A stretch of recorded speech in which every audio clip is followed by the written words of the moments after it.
Assalamualaikum warahmatullahi wabarakatuh. Waalaikumsalam warahmatullahi wabarakatuh. Eh, Terima kasih atas waktu yang telah kakak sempatkan untuk datang ke tempat ini. Baik, pertama itu perkenalkan, nama saya Alfian, staf air dari perusahaan Luxcraft, yang dimana perusahaan ini adalah perusahaan yang bergerak di bidang penjualan perabotan maupun alat-alat rumah tangga. Nah, eh, alasan saya mengundang Anda untuk datang ke tempat ini adalah untuk mencari Anda terkait lamaran yang Anda kirim eh, dan CV yang telah Anda kirim ke email perusahaan kami. Nah, mungkin bisa memperkenalkan diri terlebih dahulu. Oke, baik. Terima kasih. Perkenalkan, nama saya Muhammad Fikram. Umur saya sekarang ini 23 tahun. Saya tinggal di Kompleks Balikanta 1, Kabupaten Maros. Baik. Bagaimana kabarnya? Alhamdulillah, kabar saya saat ini baik. Tadi pada saat jalan ke sini, apakah ada kendala ataupun hambatan ketika ke sini? Pada saat kesini, saya terkendala sedikit, yaitu macet. Dikarenakan ada kecelakaan pada saat menuju ke lokasi Anda. Baik. Sebelum kita memulai wawancara ini, izinkan saya memberitahukan tujuan dan durasi wawancara kita pada kali ini.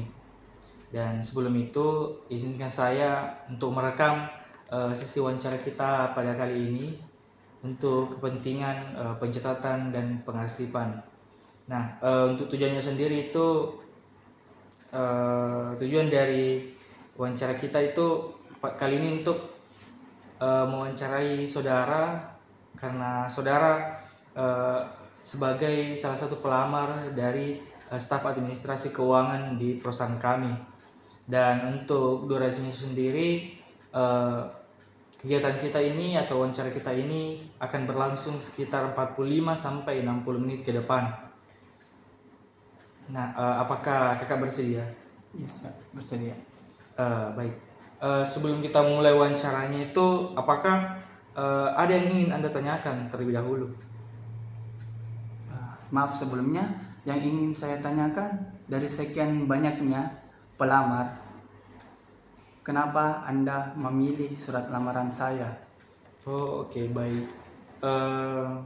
Alasan dari kami untuk memilih Anda sebagai salah satu pelamar yang kami wawancarai pada hari ini adalah dari sekian banyaknya pelamar yang telah mengirimkan CV maupun surat lamarannya kepada kami itu, Anda dan beberapa partisipan lainnya yang telah melakukan pendaftaran itu merupakan kandidat yang memiliki CV maupun surat lamaran yang menurut kami menarik, begitu.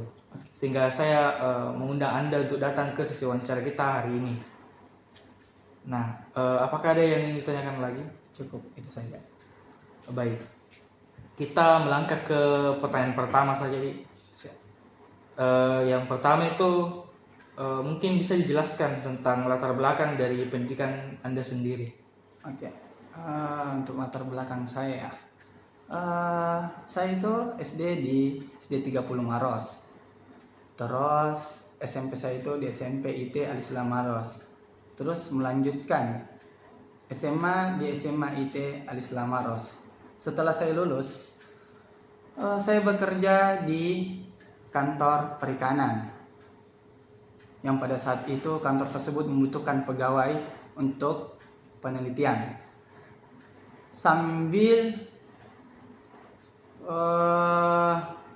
menunggu, saya pun mengumpulkan dana dari pekerjaan saya. Akhirnya saya melanjutkan pendidikan saya di bangku kuliah. Saya berkuliah di Sekolah Tinggi Ilmu Manajemen Lasaran Jaya Makassar. Saya mengambil jurusan yaitu jurusan manajemen sumber daya manusia. Baik. Mengapa Anda memilih jurusan tersebut sebagai pilihan jurusan Anda di bangku kuliah? Kalau boleh tahu, Apa alasannya? Saya mengambil jurusan manajemen SDM dikarenakan menurut saya di perusahaan-perusahaan banyak kekurangan SDM. Jadi saya mengambil SDM itu, saya mengambil jurusan SDM karena menurut saya SDM itu sangat berguna di perusahaan-perusahaan besar maupun perusahaan-perusahaan kecil yang akan mendatang. Oke.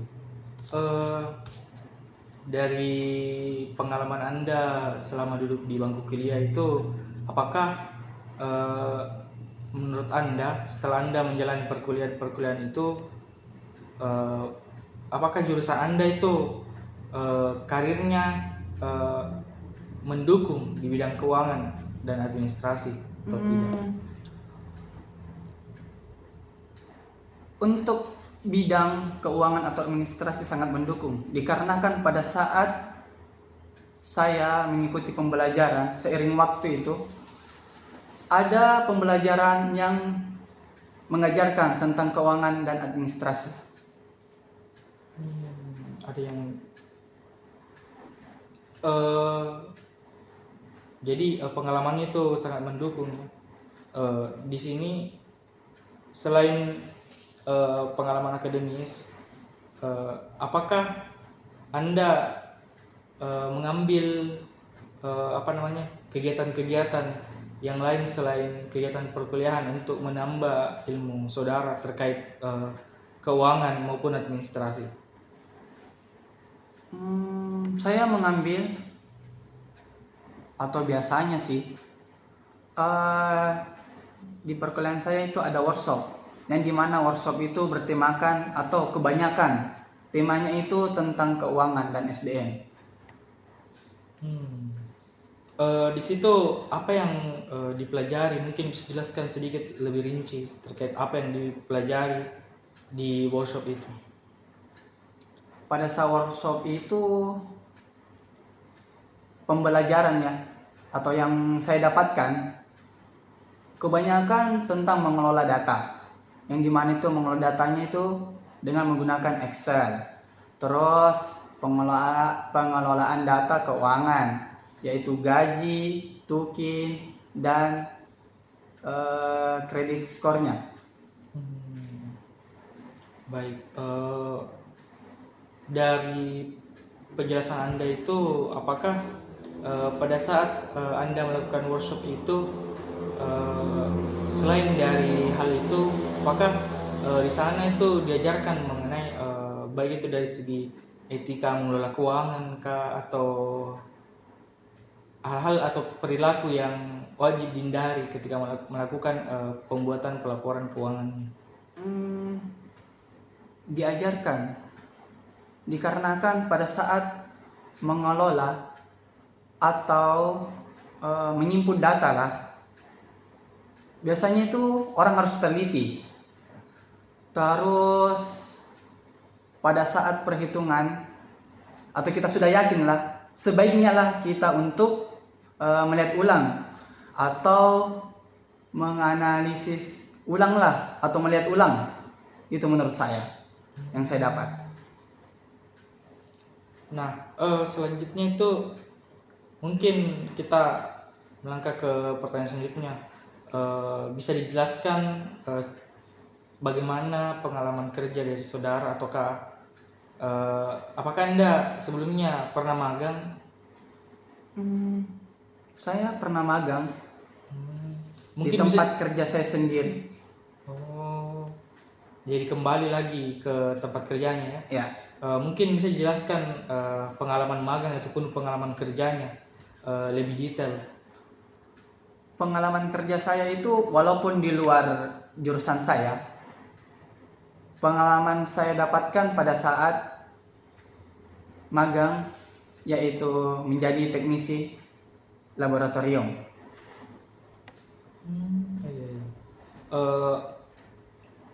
Apakah Anda pernah magang di bidang keuangan ataupun administrasi di tempat magang Anda? Pernah. Mungkin bisa jelaskan sedikit tentang itu. Pengalaman saya pada saat magang di bagian administrasi keuangan, Pengalamannya sih sangat menguntungkan bagi saya. Dikarenakan pada saat itu yang dimana pada saat kita kuliah cuman taunya materi. Terus pada saat magang kita akhirnya tahu yang dimana pada saat itu langsung kita kerjakan sendiri dan diawasi oleh penanggung jawab pengelola keuangan di situ. Iya, iya. Eh, Pada saat Anda mengerjakan hal itu, apakah aspek-aspek yang diberikan ataupun ditekankan oleh penanggung jawabnya itu mungkin bisa dijelaskan? Contohnya itu aspek misal kita harus teliti, harus mampu menganalisis dengan cepat data-datanya, begitu. Aspek seperti apa yang dijelaskan ataupun ditekankan pada saat penanggung jawab Anda menjelaskan? Oke. Aspek-aspeknya itu sedikit, cuman pada saat mengolah data itu berpatokan atau harus berfokuskan pada hasil atau data yang akurat. Dikarenakan saat mengelola bukan cuma cepat, tapi harus teliti dan harus akurat. Nah, kita harus tadi Anda bilang mengatakan kita harus teliti dan secara akurat mengelola data. Nah, dalam pengolahan data ini apakah ada SOP yang diikuti atau bagaimana? Ada SOP yang diikuti. Nah, selanjutnya itu kita akan melangkah ke pertanyaan lanjutan, yaitu bagaimana pengalaman Anda saat ketika SMA maupun ketika duduk di bangku kuliah terkait organisasi? Oke. Pengalaman saya dapatkan pada saat SMA itu saya pernah mengikuti organisasi pramuka dan OSIS. Sedangkan pada saat organisasi kuliah itu ada tertarik sedikit, cuman pada saat itu kekurangan anggota, jadi gak ikut. Jadi cuman SMA aja. Menurut Anda pengalaman berharga apa atau insight apa yang Anda dapatkan dari ikut organisasi itu, atau apa keuntungan yang Anda peroleh dari keikutsertaan Anda di organisasi itu? Keuntungan saya mengikuti atau bergabunglah ke organisasi pramuka itu, keuntungannya sih pada saat itu saya belum tahu yang namanya itu cara mendirikan tenda. Namun pada saat seiring berjalannya waktu itu akhirnya diajarkan, terus saya coba dan akhirnya bisa dengan sendirinya. Nah, yang saya ketahui itu pada saat kita akan mengikuti organisasi ada yang namanya struktur. Ya. Nah, dari struktur ini kita harus selain belajar materi-materi hard skill, kita harus belajar materi-materi lainnya seperti kemampuan berbicara, kemampuan menggunakan perangkat-perangkat lunak seperti misal komputer gitu, untuk membuat administrasi kelengkapan dari organisasi itu sendiri. Apakah Anda pernah mempelajari hal itu di organisasi Anda? Pernah mempelajarinya sih waktu SMA, cuman tidak terlalu didalami, dikarenakan pada saat SMA itu kurangnya atau fasilitas lah yang kurang pada saat SMA itu, kurangnya fasilitas seperti komputer. Jadi kita itu mengelola data keuangannya itu cuma menggunakan atau lewat lah dengan cara dicatat lewat buku dengan pulpen saja. Baik. Nah, dari perjalanan saudara tadi, Anda telah menjelaskan ada 3 poin tadi yang dijelaskan. Tadi mulai dari pendidikannya terkait latar belakang saudara sendiri mengenai pendidikan. Yang kedua itu pengalaman magang maupun organisasi, dan yang terakhir itu pengalaman pengalaman organisasinya. Nah, saya masih ingin mengetahui terkait pengalaman magangnya. Nah, pada saat pengalaman magang di bidang keuangan tadi, bagaimana proses Anda menyelesaikan ketika ada masalah terjadi? Misal ketika tiba masanya Anda menyusun laporan pertanggungjawaban keuangan tiap tahun begitu. Bagaimana cara Anda atau proses Anda mengerjakan hal itu, dan apa yang harus Anda perhatikan pada saat mengerjakan hal itu? Oke. Pada saat mengelola data keuangan itu kan seperti Anda tadi bilang, langsung per tahun, tapi tergantung dari atasan atau dari penanggung jawab kita atau dari kantor-kantor. Kebanyakan untuk mengelola data itu kebanyakan ada terbagi menjadi dalam 1 tahun itu dibagi menjadi, ada yang per 6 bulan, ada yang dihitungnya itu per 3 bulan atau triwulan lah, dan ada juga yang dibagi per 4 bulan. Jadi untuk kesimpulannya itu, merekap pengelolaan data keuangannya itu tidak perlu dengan cara 1 tahun. Cuman kita harus menghitungnya dari tahun pertama, kedua, ketiga, terus lanjut lagi 4, 5, 6 sampai seterusnya. Jadi untuk lebih memudahkan lah atau lebih menguntungkan diri sendiri, saya menggunakan metode per triwulan untuk mengelola data keuangan, agar tidak merepotkan kalau langsung direkap selama 1 tahun. Itu menurut saya. Baik. Pernahkah Anda mengalami sebuah problem pada saat menyusun data keuangan maupun membuat laporan pertanggungjawaban pada saat Anda magang? Problem ya. Pada saat magang itu yang saya lakukan sih, kalau ada masalahnya ya, biasanya saya minta bantuan ke atasan saya, karena menurut saya itu saya belum tahu caranya atau belum tahu masalahnya ada di mana. Jadi biasanya saya meminta masukan dari atasan saya.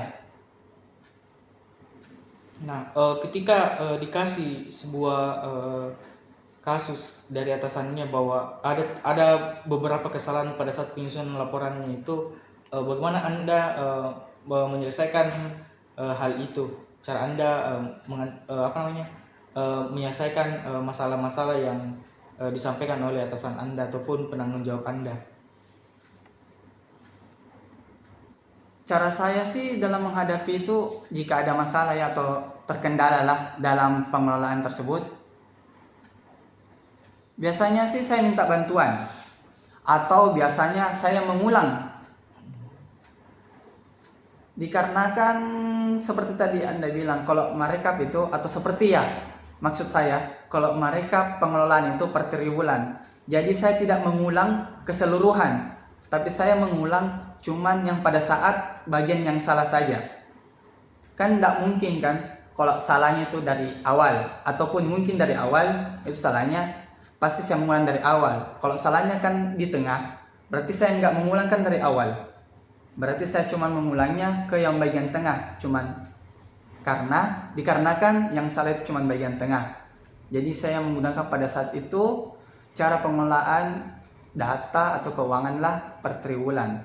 Jadi pada saat ada masalah atau terkendala lah, semuanya itu tidak salah.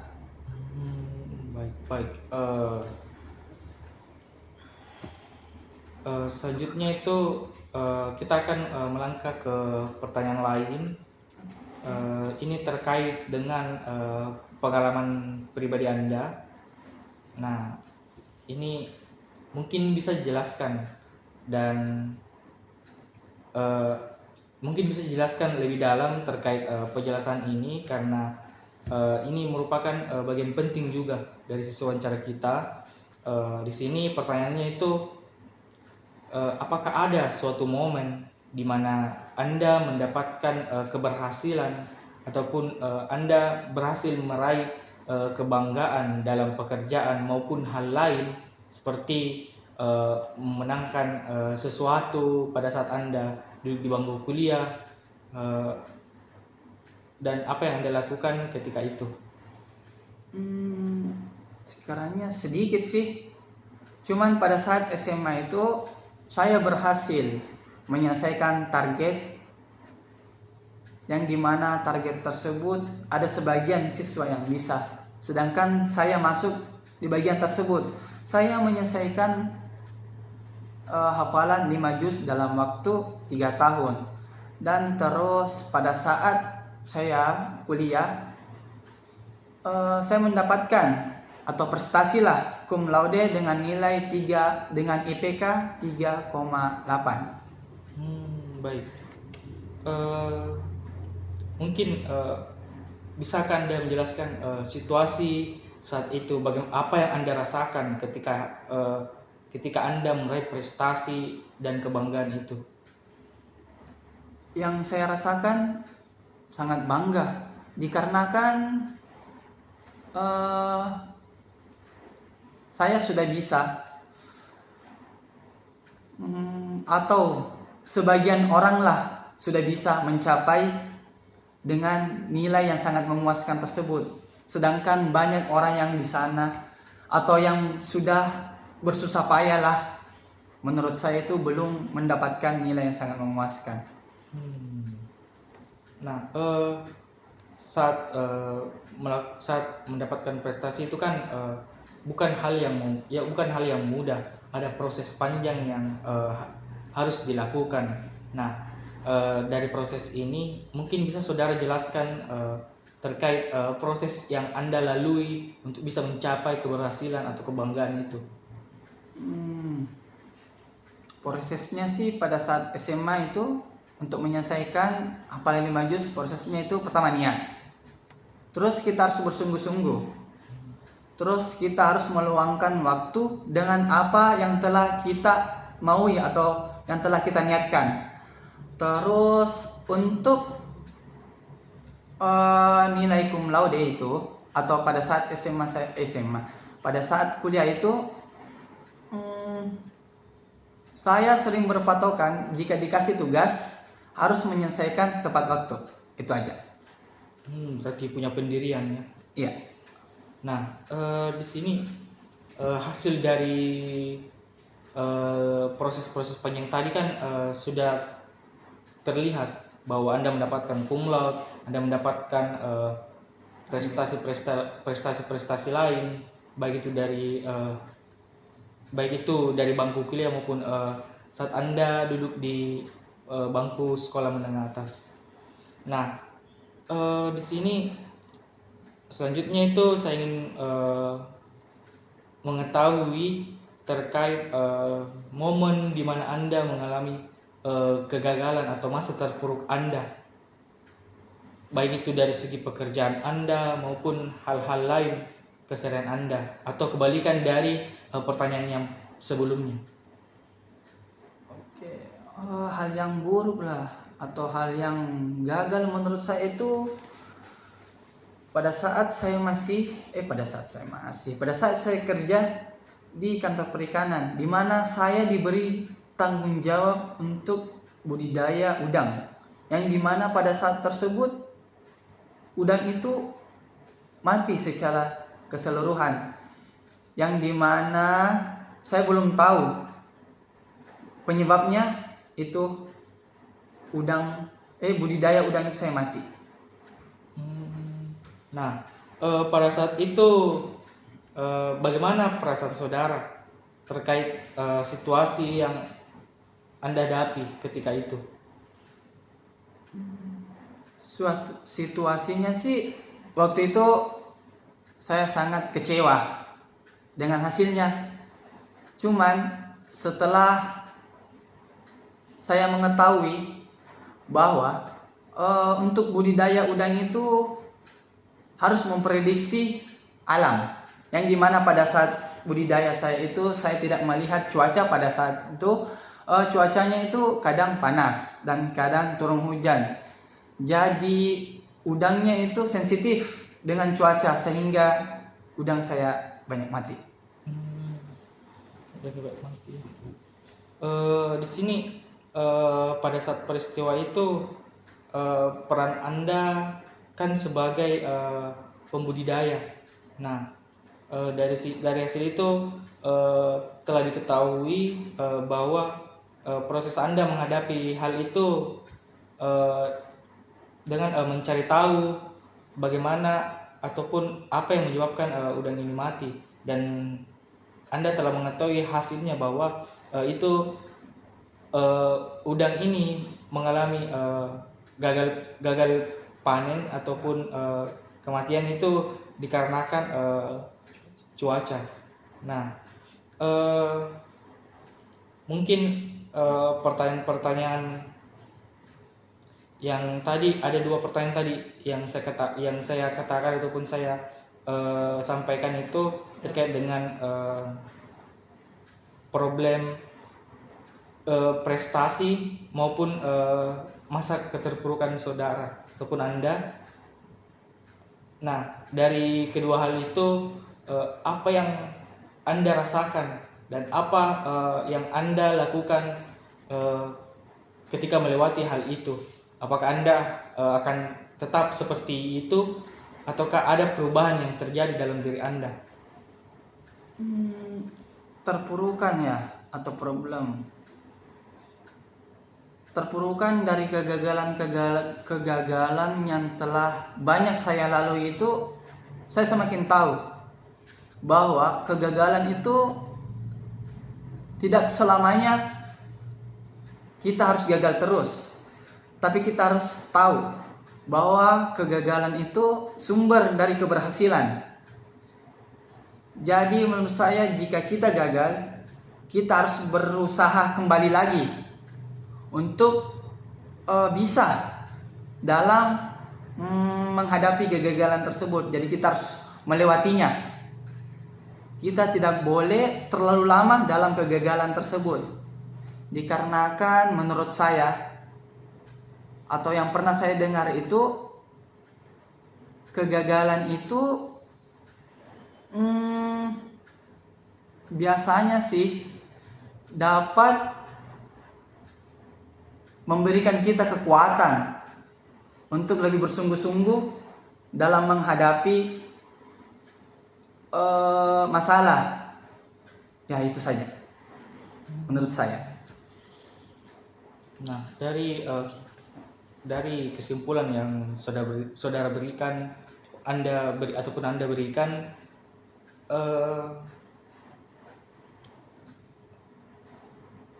di sini dari keseluruhan pengalaman Anda, setelah Anda menjelaskan tentang riwayat pendidikan, riwayat organisasi, riwayat magang Anda, dan proses keberhasilan dan masa keterpurukan Anda itu, ada satu bagian yang masih saya ingin tanyakan lebih lanjut terkait kegiatan magang Anda di perusahaan dan di perusahaan. Nah, sudah berapa lama Anda magang di tempat itu? Saya magang kurang lebih lah sekitar 4 bulan. 4 bulan. Dan selama magang itu ilmu apa yang Anda dapatkan terkait keuangan maupun administrasi yang telah Anda sebutkan? Ilmu yang saya dapatkan dalam 4 bulan tersebut dalam mengelola keuangan atau administrasi itu, yang dimana pada saat itu saya belum mengetahui cara menggunakan aplikasi Excel. Dan pada saat saya masuk atau magang di tempat tersebut, cara pengelolaan data keuangannya itu sudah menggunakan aplikasi Excel, sedangkan saya belum. Jadi pada saat saya masuk itu saya diajarkan dengan aplikasi Excel, dengan cara menghitung uang, pengurangannya, cara tambahnya, terus hasil yang sangat memuaskan.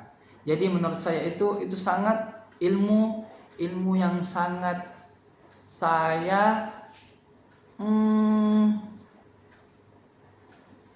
saya atau yang bermanfaat lah bagi saya dalam 4 bulan magang di kantor perikanan.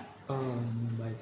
Berarti Anda saat ini tahu cara menggunakan aplikasi-aplikasi pengelolaan keuangan, dan apakah Anda sudah tahu tentang fitur-fitur lanjutannya gitu terkait aplikasi-aplikasi ini? Untuk aplikasinya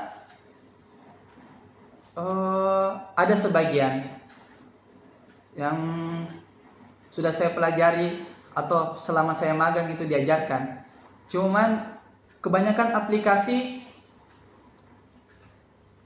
atau seiring lah berjalannya waktu itu aplikasi kan sering diupdate atau terperbarui. Jadi pada saat saya di situ atau mungkinlah saya diajarkan cuman cara yang mudahnya. Untuk cara yang susahnya atau cara yang lanjutannya itu saya serahkan ke atasan saya. Iya, baik. Mungkin tadi pertanyaan yang sempat saya mau tanyakan kembali. Nah, pertanyaan lanjutannya itu mengapa kami harus menerima Anda bekerja di perusahaan kami? Apa yang bisa Anda berikan atau kontribusi apa yang bisa Anda lakukan di perusahaan kami ketika kami menerima saudara? Menurut saya, jika Anda menerima saya akan melakukan kewajiban sebagai karyawan di perusahaan Anda, dan saya akan bertanggung jawab dengan hal-hal yang saya lakukan di perusahaan Anda, atau bisa dibilanglah harus saya akan mengikuti SOP di perusahaan Anda. Untuk perusahaan-perusahaan kami itu ini kan terkait penjualan atau jual beli, maka akan selalu bersinggungan dengan kondisi keuangan. Nah, dan bakalan banyak kondisi-kondisi ataupun masalah-masalah yang akan timbul terkait keuangan di perusahaan kami, karena ini kan perusahaan yang bergerak di bidang penjualan perabotan ataupun alat-alat rumah tangga. Nah, di situ ketika nanti ada case yang bisa dibilang sangat rumit, kontribusi apa yang akan Anda ambil dari penyelesaian kasusnya? Sulit juga ya. Untuk kasusnya sih kan dalam pengelolaan keuangan di perusahaan itu kan terbagi-bagi. Pasti ya, tidak mungkinlah kita sendiri yang mengelolanya. Pasti ada bantuan dari tim yang sudah dibentuk oleh atasan. Jadi untuk lebih mudah lah atau lebih meringankan lah beban, jadi lebih baik saya mengikuti atau kerjasama tim lah. Jadi membagi-bagi pekerjaan untuk menyelesaikan masalah tersebut pada tim saya sendiri. Baik. Nah, mengenai integritas dan mengenai mekanikal teknis yang telah saudara janjikan kepada kami, dan terkait pemahaman maupun terkait ketelitian dan tanggung jawab yang telah saudara janjikan ke kami itu, dari semua hal itu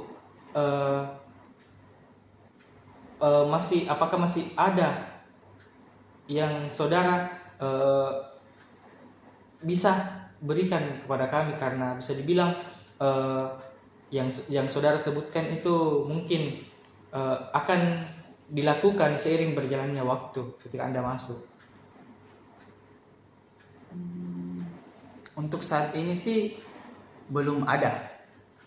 Cuman mungkinlah pada saat Anda menerima saya, mungkin saya akan mencari hal-hal yang baru atau melakukan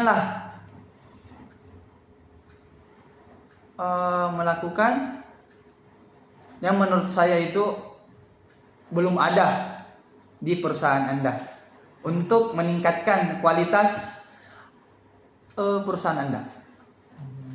Baik. Menurut saya itu merupakan hal yang menarik bagi kami terkait meningkatkan kualitas dari pengelolaan di bidang yang Anda daftari sebagai staf administrasi keuangan pada perusahaan kami. Nah, dari penjelasan tadi, saya sempat membahas mengenai integritas.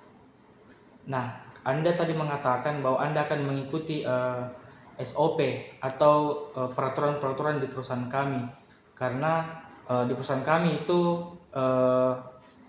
kami menerima orang-orang yang dimana orang-orang itu harus mengikuti SOP yang ketat, baik itu dari segi ketelitian, karena bisa dibilang ini perusahaan yang baru saja terbentuk begitu. Dia baru terbentuk dan kami ingin mengembangkan perusahaan ini lebih lanjut begitu. Nah, komitmen saudara tadi bakal mengikuti segala SOP. Nah, ketika dilanda kasus, saya akan memberikan sebuah kasus mengenai terkait integritas begitu. Nah, kasusnya itu ketika Anda dilanda sebuah masalah, bukan masalah sih, lebih ke kepadatan tugas dari atasan begitu.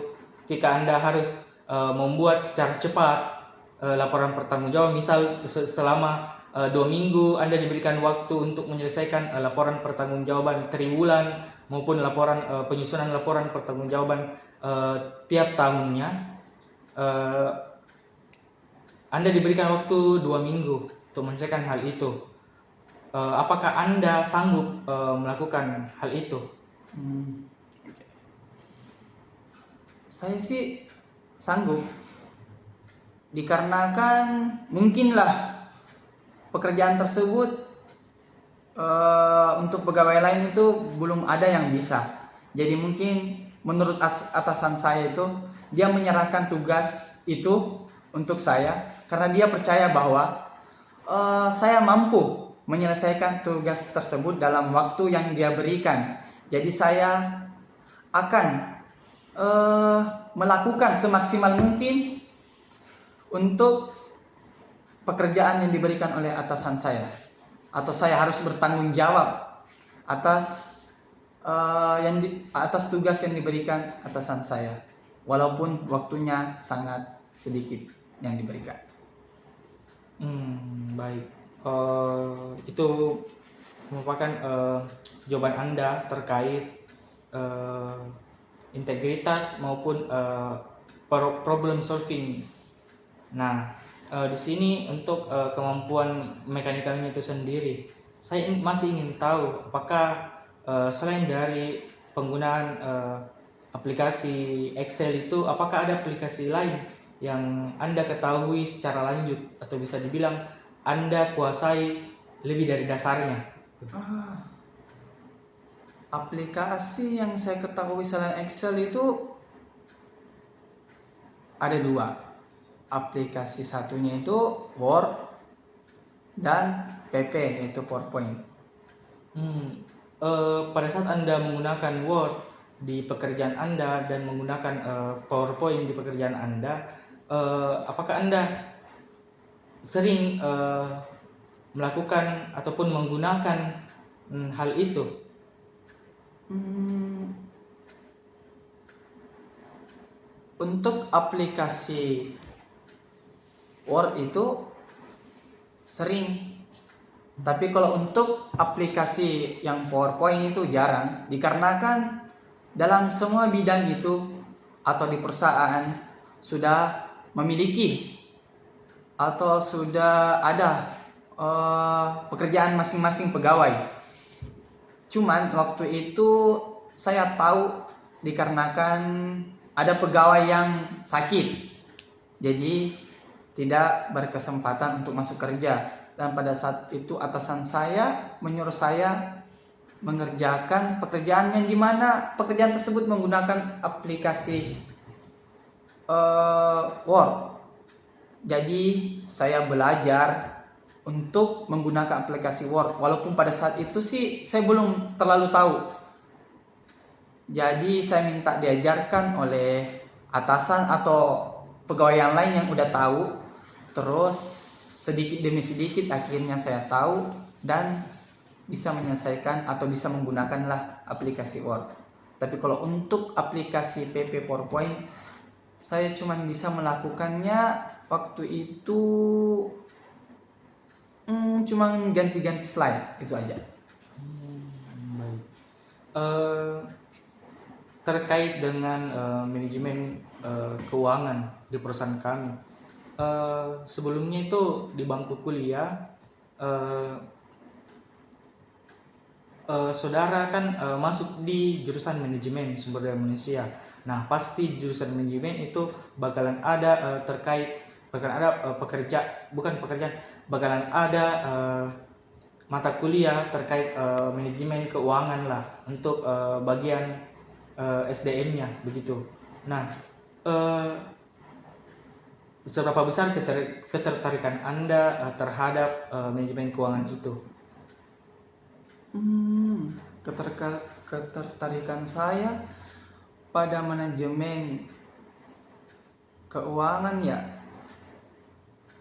sebenarnya sih tertarik sedikit, dikarenakan pada saat itu saya belum tahu yang dimana cara menghitung uang yang benar atau menggunakan aplikasi untuk menghitung uang yang benar. Yang saya tahu itu cuman SDM, yang dimana SDM itu yang kebanyakan sumber daya manusia. Tapi kan kalau menggunakan aplikasi atau cara pengelolaan uang kan harus dari SDM, ada manusianya. Jadi saya berpatokan ke SDM, terus sudah itu mengambil jurusan ataulah bisa dibilang waktu luang atau jam kuliah yang lain untuk mengambil keuangan. Baik. Jadi selain mata kuliah Anda sendiri, ada juga mata kuliah manajemen keuangan yang Anda pelajari untuk menambah pengetahuan Anda terkait sumber daya manusia. Nah, pertanyaan terakhir yang ingin saya sampaikan itu untuk range gaji Anda di perusahaan kami itu Anda ingin seperti apa? Oke, untuk gaji ya menurut saya sih nggak terlalu besar. Akan tetapi gaji yang saya mau itu harus sesuai dengan kemampuan saya.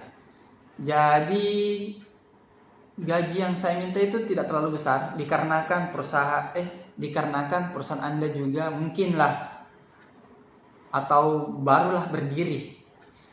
Jadi gaji yang saya mau itu cuman 2,5. Akan tetapi jika cara kerja saya dalam perusahaan ini dapat meningkatkan kualitasnya ataulah sangat bermanfaat untuk masa depan perusahaan lah, mungkin bisa atau setiap tahun lah atau setiap beberapa tahun lah minta kenaikan gaji. Baik. Itu akan menjadi catatan bagi kami. Nah, mungkin segala pertanyaan telah Anda jawab semua, dan kita melangkah ke pertanyaan terakhir sebelum menutup wawancara itu. Apakah ada yang ingin Anda tanyakan, atau apakah ada ingin bertanya sesuatu kepada saya terkait sesi wawancara tadi? Yang saya mau tanyakan untuk sesi wawancara ini, menurut saya sih alangkah baiknya lah, atau bagaimana bagusnya menurut Anda sebagai HRD, atau keberlangsungan atau masa depan lah untuk perusahaan ini, untuk mengajarkan saya, untuk mengembangkan skill saya dalam perusahaan. Apakah Anda yakin bisa membantu saya agar saya tertariklah atau bisa menetap dalam perusahaan Anda? Baik.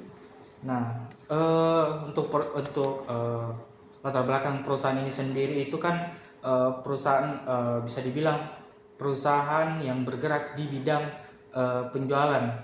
Nah, dari bidang penjualan inilah kita bisa tahu bahwa segala sesuatu itu akan ada masa naiknya ataupun ada masa turunnya, dan ini sangat berpengaruh terhadap finansial dari perusahaan yang Anda lamar ini atau perusahaan saya, begitu. Nah, itulah tantangannya sebagai administratif keuangan. Nah, pada saat Anda melakukan pencatatan, mungkin Anda langsung bisa dapat menyimpulkan bahwa kita mengalami kerugian kah, mengalami penurunan omset begitu dari hasil analisis Anda. Nah, bisa dibilang itu adalah patokan pentingnya kami semua untuk melihat bagaimana progres kemajuan dari perusahaan kita ini. Nah, caranya untuk bisa membuat Anda tertarik ataupun menetap itu dari sisi dari sisi tugas-tugasnya lah, gitu kan. Anda tadi mengatakan bahwa Anda akan membawa perubahan dari segi bagaimana administratif keuangan yang ada di perusahaan ini, karena bisa dibilang kami mencari staff yang memang bisa dapat membawa perubahan, entah itu perubahan dari segi kuantitas pelaporannya, baik itu dari segi ketepatan kerjanya. Itu yang memang sangat kami butuhkan di perusahaan ini. Dan saudara kami panggil ke sini karena memang dari awal, dari CV yang Anda tuliskan itu sangat menarik bagi kami yang ada di CV Anda itu. Nah, mungkin saya kembalikan ke Anda. Apakah masih ada kekeliruan terkait yang saya jelaskan? Kalau untuk itu sih sudah cukup, cuman untuk kenyamanannya, untuk fasilitas bagi saya, apakah cukup memadai? Baik, untuk fasilitasnya itu sendiri bisa dibilang perusahaan kita itu dilengkapi dengan fasilitas-fasilitas terbaru, karena memang kita mempunyai kantor yang baru begitu, dan di sana semuanya merupakan barang-barang terbaru yang ada di sana. Kami sediakan semaksimal mungkin untuk membuat nyaman para karyawan yang ada di sana, dan itu pun sudah dilakukan analisis untuk bisa membuat hal itu terwujud. Bagaimana? Apakah ada pertanyaan lain selain itu? Sudah cukup dari jawaban Anda. saya sudah tertarik. Baik. Mungkin itulah tadi pertanyaan terakhir atau pertanyaan penutup. Nah, saya ucapkan terima kasih atas waktu yang telah diberikan, atas waktu Anda untuk datang ke tempat ini melakukan wawancara yang cukup lama. Nah, informasi lebih lanjut akan kami sampaikan melalui email maupun kontak yang telah Anda kirimkan ke kami. Dan wawancara saya tutup dengan ucapan wassalamualaikum warahmatullahi wabarakatuh. Waalaikumsalam warahmatullahi wabarakatuh.